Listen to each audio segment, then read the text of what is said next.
వచ్చింది.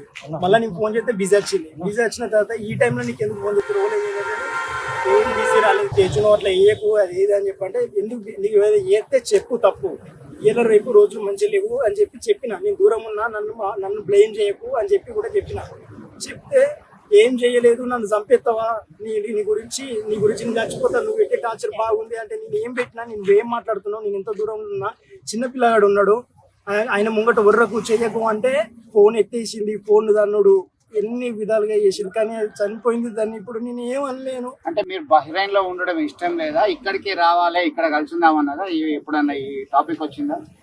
ఇక్కడ చేసుకునే వసతులు లేక నేను బైరన్ 2 years బ్యాక్ పోతే ఆ 2 years నుంచి ఇప్పటిదాకా చాలా సార్లు ఇంటికి రా ఎప్పుడు ఫోన్ చేసినా ఇంటికి రా ఈ విధంగా నన్ను ఈ విధంగా టార్చర్ చేసింది. ప్రతి విషయంలో నన్ను టార్చర్ చేసింది. అంత ముందుకు నేను కరీంనగర్లో వర్క్ చేసినప్పుడు కూడా ఆ విషయంలో కూడా జాబ్ తినవల్లనే పోయింది. కరీంనగర్లో ఏం వర్క్ చేసిందో ఎట్లా పోయింది జాబ్? రిలయన్స్ లో వర్క్ చేసినప్పుడు కొలీగ్స్ ఆడవాళ్ళు లేడీస్ మాట్లాడినప్పుడు ఈమెకు అనుమానం చాలా ఎక్కువ. ఈమెకు అనుమానం అనేది చాలా ఎక్కువ. చిన్న విషయాలకు బాగా అనుమానిస్తుంది. చిన్న విషయాలకు బాగా రియాక్ట్ అవుతుంది. అది ఎంత చిన్న విషయమైనా తన మనసు వట్టిగానే ఖరాబ్ చేసుకుంటుంది. మళ్ళీ తనకు మోటివేషన్ ఇవ్వాలి, మాట్లాడాలి, తనతో ఎక్కువసేపు టైం స్పెండ్ చేయాలి. ఈమె పెళ్ళైనాక నుంచి వాళ్ళ తరపున వాళ్ళు ఎవరు మాట్లాడతలేరు. దాని ద్వారా ఆమె బాగా హెల్త్ అనేది ఖరాబ్ అయిపోయింది. ఆమె అంటే ఈ లవ్ మ్యారేజ్ కి పెద్దలు ఇక్కడ పెద్దలు మీ పెద్దలకి అంగీకరించకనే ఇట్లా అయిందా?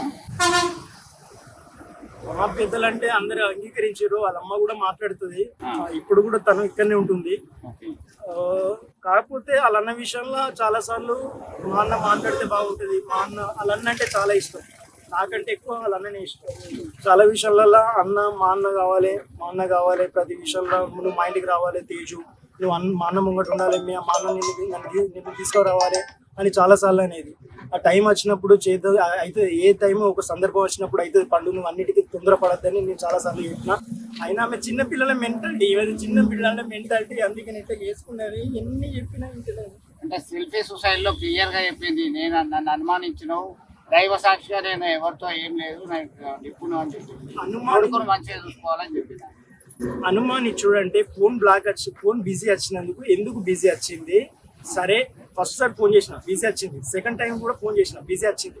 ఎందుకు బిజీ వచ్చింది ఏదన్నా ఉంటే చెప్పు. ఫస్టే నన్ను బ్లేమ్ చేయకు బట్టిగా. నేను ఎందుకంటే వేరే దేశం వచ్చి బతుకుతున్నా. ఈ విషయంలో నన్ను బ్లేమ్ చేయకు. ఇప్పటికే నేను చాలా కష్టాలు పడుకుంటూ వచ్చిన. మీ అన్న ముంగట పెళ్లి చేసుకున్నందుకు నన్ను బ్లేమ్ చేసిన నా చేయకు అని చెప్తే ఆ చిన్న విషయాన్ని పట్టుకొని ఆమె చాలా పెద్దగా చేసుకుంటూ వచ్చింది. పిల్లాడు పడుకున్నా కూడా చాలా అంటే చాలా గట్టిగా అరుస్తూ నేను ఏం చేయలేదు, నేను చచ్చిపోతా, నేను నువ్వు ఏమిటి టెన్షన్ టార్చర్ ఎక్కువ ఉంది తేజు నీ వల్ల నేను బతకాది అని చెప్పి చాలా మాట్లాడింది. నేను ఏం మాట్లాడుతున్నా, నువ్వేం మాట్లాడుతున్నావు, నువ్వు అన్ని డిసిషన్లు పిచ్చి తీసుకోకు, ఇంటికాడ ఎవరు లేరు, అన్ని అజయ్యకు అని చెప్పి మాట్లాడితే నా ముంగట ఏంటిది నేను చచ్చిపోతా అని చెప్పి డైరెక్ట్ చున్ని తీసుకొచ్చుకొని మీదేసుకొని నేను చచ్చిపోతా అని చెప్పి బ్లాక్ మెయిల్ చేసింది. ఒకసారి గతంలో సైతం చేస్తే అప్పటికి నేను ఆపిన.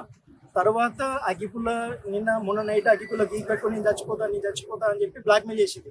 వీడియో కాల్లోనే బ్లాక్ మెయిల్ చేసింది. బ్లాక్ మెయిల్ చేస్తే ఉండు పండు ఆగు అని చెప్పి నచ్చ. తర్వాత ఈమె ఏదో వీడియో విడుదల చేసి నాకు పెట్టిన తర్వాత నేను ఆ వీడియో చూద్దామంటే నాకు భయం అయింది. నేను చూడలేదు. ఒక 2 సెకండ్లు 3 సెకండ్లు చూసి నేను కడి చేసిన. నేను ఇప్పుడు మీరు చెప్పిన విషయం ఆ వీడియో తీసిన తర్వాత నేను ఫోన్ చేసి వాళ్ళ అమ్మకు ఫోన్ చేసిన. వాళ్ళ అమ్మ వాళ్ళ డాడీ యాక్సిడెంట్ అయ్యి కరీంనగర్ హాస్పిటల్లో జాయిన్ అయితే తీసుకెళ్ళారు. అత్తమ్మ పండు ఇలా చేస్తుంది, బ్లాక్ మెయిల్ చేస్తుంది, తన మెంటల్ హెల్త్ బాగాలేదు, నేను ఎన్నో రోజుల నుంచి చెప్తున్నా, తనని ఒకసారి హాస్పిటల్లో చూపించారు అని చెప్పి వాళ్ళ అమ్మకు కూడా చాలా సార్లు చెప్పిన. ఈమెకు కూడా చెప్పిన హాస్పిటల్కి పోయి చూపించుకో, ఉండకు, అట్లా బిహేవియర్ చేయకు, నీకు తినకపోతే అయితే తిను, ప్రతి ఒక్కటి ఆమెకి నచ్చినట్టే బతికిన. ప్రతి ఒక్కటి ఆమె ఇక్కడ ఉంటా అంటే సరే ఇక్కడే ఉండు అని చెప్పన్న. ఆమె పైసలు కూడా నా అకౌంట్లో కూడా నేను నచ్చినక్కడ నుంచి నేను పోయినక్కడ నుంచి నా అకౌంట్లో కూడా ₹1 వేసుకోలేదు. తన అకౌంట్కే ప్రతి రూపాయి తన అకౌంట్కే సెండ్ చేసిన. నా దగ్గర చిట్టీలు కూడా ఉన్నాయి, ఎన్ని పంపించిన అనేది అన్ని చిట్టీలు కూడా ఉన్నాయి.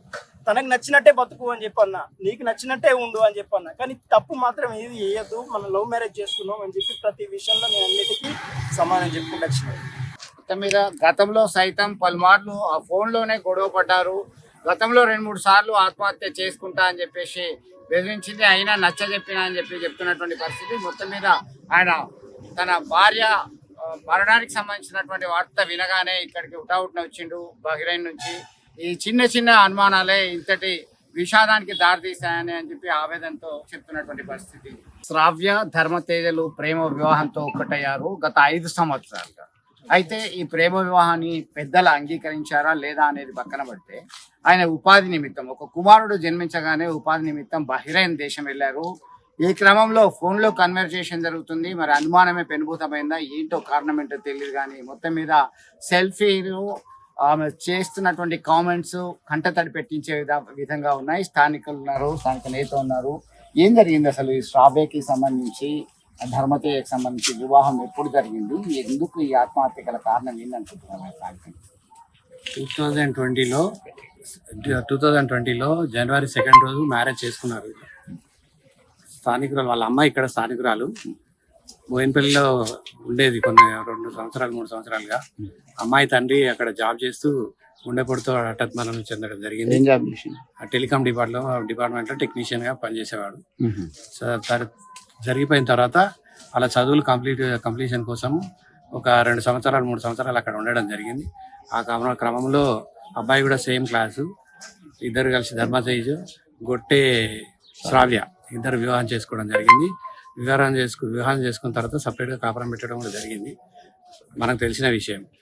ఆ క్రమంలో 2022లో బాబు పుట్టాడు.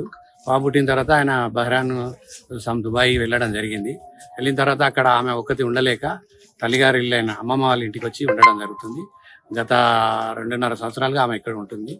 ఉండే క్రమంలో బాగానే ఉంటున్నారు, వాళ్ళు కూడా మనకు తెలియదు అబ్బాయి వాళ్ళు. అమ్మాయి కూడా బాగానే అందరితోటి కలిసిమెలిసి ఉండే, నాకు కూడా ఉపాధి నిమిత్తం డబ్బులు కూడా పంపిస్తా ఉన్నాడని చెప్పడం జరిగింది. ఈ క్రమంలో మొన్న వాళ్ళ తాతయ్యకి యాక్సిడెంట్ అవ్వడం వల్ల వాళ్ళ ఇంట్లో వాళ్ళ తల్లి, వాళ్ళ మామయ్య, వాళ్ళ అన్నయ్య, వాళ్ళకి సంబంధించిన బంధువులందరూ హాస్పిటల్లో ఉన్నారు. వాళ్ళ పెద్ద అక్కయ్య కూడా ఉంది. అక్కయ్య కూడా కొంచెం ఆమె కూడా ప్రెగ్నెన్సీ ఉండే, ఆమె కూడా డెలివరీ అవడం వల్ల అందరూ అక్కడే ఉన్నారు. అమ్మాయి వాళ్ళ అమ్మమ్మ, వాళ్ళ బాబు ఇక్కడ ఉండడం జరిగింది. మొన్న 5th రోజు ఎర్లీ అవర్స్లో 1:30 సుమారు ప్రాంతంలో అమ్మాయి సెల్ఫీ వీడియోలో రికార్డ్ చేసుకొని భర్త కూడా పోస్ట్ పెట్టడం జరిగింది.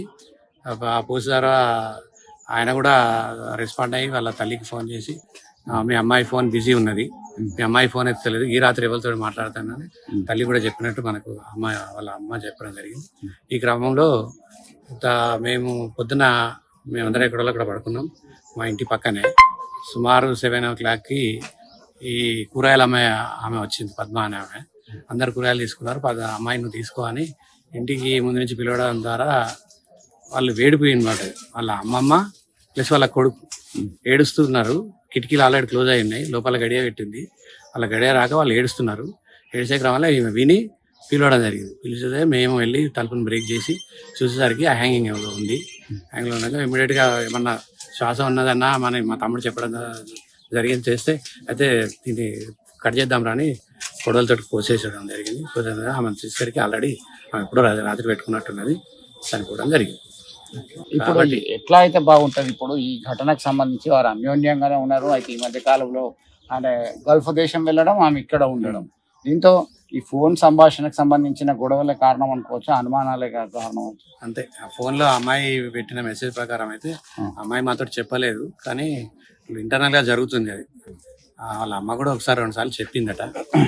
మాకు చెప్తే నా సమస్య పరిష్కరించుకునే వైపు ఆలోచించే వాళ్ళం, కానీ ఆమె చెప్పకపోవడం, హాస్పిటల్లో ఉండడం, ఇంట్లో ఎవరు లేకపోవడం అమ్మాయికి కూడా కొంచెం బాధ అనిపించి, నేను మా తాతయ్య గురించి మాట్లాడుతూ ఉంటే అనుమానించి ఫోన్ ఎందుకు ఎత్తుకోలేవు, నిజం ఎందుకు వస్తుందని అనడం వల్ల అమ్మాయి మనస్తాపం చెంది ఆత్మహత్య చేసుకున్నాను మేము భావిస్తున్నాం. రైట్, చూశారు కదా, చిన్న అనుమానం పెనుభూతమై ఒక నిండు ప్రాణాన్ని బలి తీసుకుంది. ఆమె జీర్ణించుకోలేదు.